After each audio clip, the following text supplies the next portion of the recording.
Hi hello welcome to కెరెట్ TV news. Janasena party అధినేత పవన్ కళ్యాణ్ గారి ఐడియాలజీ కావచ్చు, ఆయన సిద్ధాంతాలు కావచ్చు, చాలా సందర్భాల్లో మాట్లాడుకున్నాం. మన రాష్ట్రానికే కాదు దేశానికి కూడా చాలా చాలా చాలా అవసరం. ఎందుకంటే సమాజం మంచి కోరుకునేటువంటి వ్యక్తి, సమాజం బాగుండాలని కోరుకునే వ్యక్తి, కేవలం సమాజం కోసమే బ్రతుకుతున్నటువంటి వ్యక్తి. అలాంటి వ్యక్తి డెఫినెట్గా ఓన్లీ తెలుగు రాష్ట్రాలకి లేదా ఆంధ్రప్రదేశ్కి మాత్రమే కాదు, అన్ని రాష్ట్రాలకి అవసరం, దేశానికి అవసరం, ఈ ప్రపంచానికి అలాంటి ఒక బలమైనటువంటి నాయకుడు కూడా అవసరం.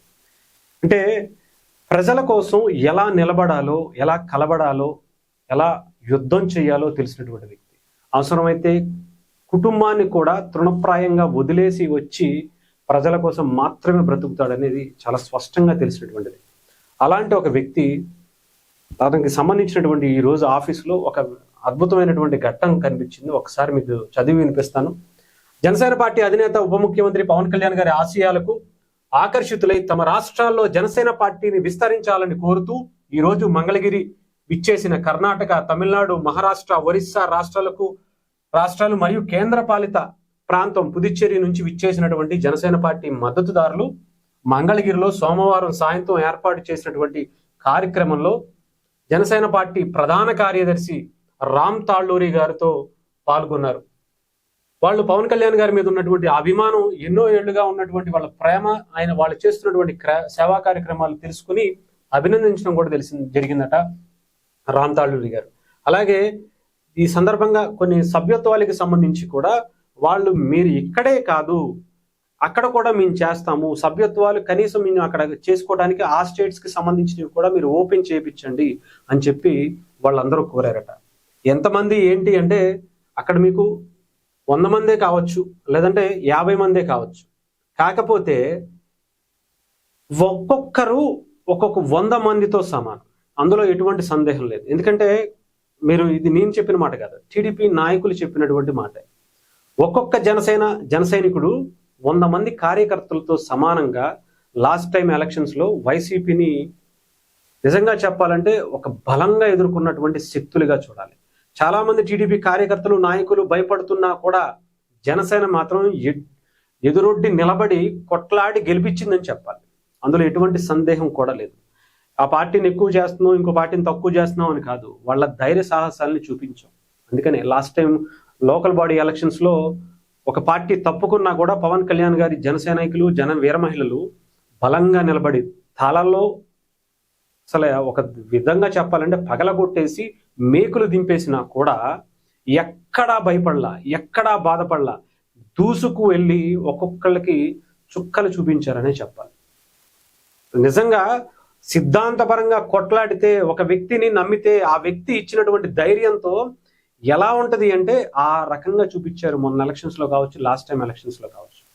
ఆయన ఇచ్చినటువంటి ధైర్యం ఎలా ఉంటుందో రీసెంట్గా మనం ఎర్రచందనం సంబంధించినటువంటి ఆ వీడియోలు చూపించారు.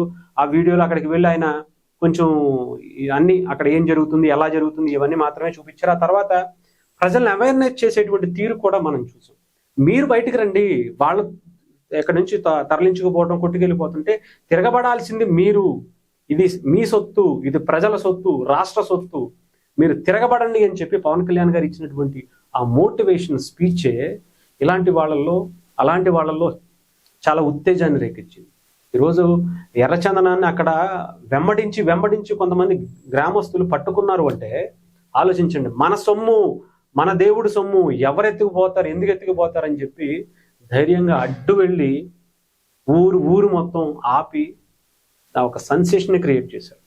అలాంటి పరిస్థితులు, పెద్దిరెడ్డి అనే ఒక మాఫియా డాన్ అనుకోవచ్చు, ఇంకొకటి అనుకోవచ్చు, అలాంటి వ్యక్తికి ఎదురొడ్డి నిలబడి ప్రజల్లో చైతన్యం నింపి అతను వెనుకున్నటువంటి ఎంతమంది అతని వల్ల ఇబ్బంది పడ్డారో, అతని అరాచకాల వల్ల ఎంతమంది ఎన్ని బాధలు పడ్డారో వాళ్ళందరూ వచ్చి కేసులు పెట్టే వరకు వచ్చారంటే అది పవన్ కళ్యాణ్ గారు ఇచ్చినటువంటి ధైర్యం. అలాంటి వ్యక్తులను ఈరోజు వీళ్ళు మిగతా రాష్ట్రాల్లో, మహారాష్ట్రలో ఒక వ్యక్తి మాట్లాడినటువంటి మాటలు మీకు వినిపిస్తాను. మహారాష్ట్రకి సంబంధించినటువంటి వ్యక్తి చూడండి. इसको बस आंध्र प्रदेश, तेलंगाना, कर्नाटका नहीं, इसको पूरे दिल्ली में लहराना है, यही सपना है हमारा। జనసేన అనేది ఆంధ్రప్రదేశ్, తెలంగాణలోనే కాదు, తమిళనాడు, కర్ణాటక, మహారాష్ట్ర ఇవే కాదు, దేశం మొత్తం విస్తరించాలి, ఢిల్లీలో కనపడాలి, అది నా స్వప్నం అని చెప్పి ఒక మహారాష్ట్రకి సంబంధించినటువంటి వ్యక్తి, ఒక కుర్రవాడు మాట్లాడుతున్నటువంటి మాటలు చూసారా? అంటే యువత పవన్ కళ్యాణ్ గారిలో ఎలా ఏం చూస్తుందంటే, ఒక అల్లూరి సీతారామరాజుని చూస్తుంది, ఒక సుభాష్ చంద్రబోస్ని చూస్తుంది, మనం ఎంతో గొప్పగా కొలుచుకునేటువంటి యుద్ధవీరుడు ఛత్రపతి శివాజీలా చూస్తుంది.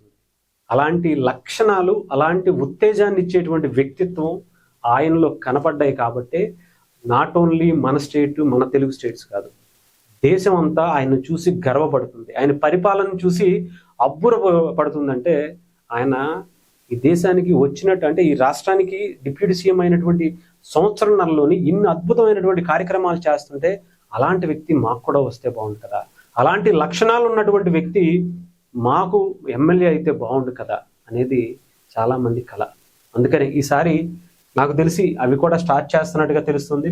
క్రియాశీలక సభ్యత్వాల్లో మిగతా రాష్ట్రాల నుంచి కూడా చాలా సందర్భాల్లో పవన్ కళ్యాణ్ గారు కూడా చెప్పారు. ఎస్పెషల్లీ కర్ణాటక కావచ్చు, తమిళనాడు కావచ్చు, ఈ 2 ప్లేసులు, అలాగే ఒడిస్సా, అంతేకాదు మహారాష్ట్రలో కూడా ఎక్కువ మంది, మొన్న పవన్ కళ్యాణ్ గారు వెళ్ళినటువంటి ప్రచారం చేసినటువంటి అన్ని నియోజకవర్గాలు అక్కడ యునానిమస్ గా పవన్ కళ్యాణ్ గారు గొంపగుత్తిగా ఓట్లు వేయించగలిగారు. అంటే గతంలో బీజేపీ గెలిచినటువంటి చరిత్ర లేనటువంటి ప్లేసుల్లో కూడా ఈసారి వెళ్ళి వాళ్ళకి ఓటేశారు. అంటే ఈ పవన్ కళ్యాణ్ గారి ఇంపాక్ట్ అక్కడ ఉండేటువంటి తెలుగు వాళ్ళలో కావచ్చు, వాళ్ళు ఇన్ఫ్లుయెన్స్ చేసేటువంటి అక్కడ ఉండేటువంటి లోకల్ వాళ్ళలో కావచ్చు, చాలా చాలా బలంగా నాటుకున్నాయని చెప్పాలి.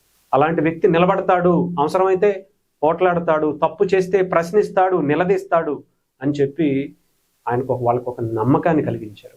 ఈరోజు ఆంధ్రప్రదేశ్లో అదే జరుగుతుంది. తప్పు అయితే తప్పు అనే చెప్తున్నారు, ఒప్పు అయితే ఒప్పు అనే చెప్తున్నాడు. అందులో ఎటువంటి మొహమాటం లేకుండా పవన్ కళ్యాణ్ గారు ఆయన మాట్లాడేటువంటి విధానం, తీసుకునేటువంటి నిర్ణయాలు, కేబినెట్ మీటింగ్లో కావచ్చు, అసెంబ్లీలో కావచ్చు, బయట కావచ్చు, మొహమాటం లేకుండా ప్రజల మంచి కోసం ఏం చెయ్యాలో, ఎలా చెయ్యాలో అది మాత్రమే చేసేటువంటి నాయకుడు ఆయన. సో ఆయన రాష్ట్రానికే కాదు, దేశానికి కూడా చాలా చాలా చాలా అవసరం.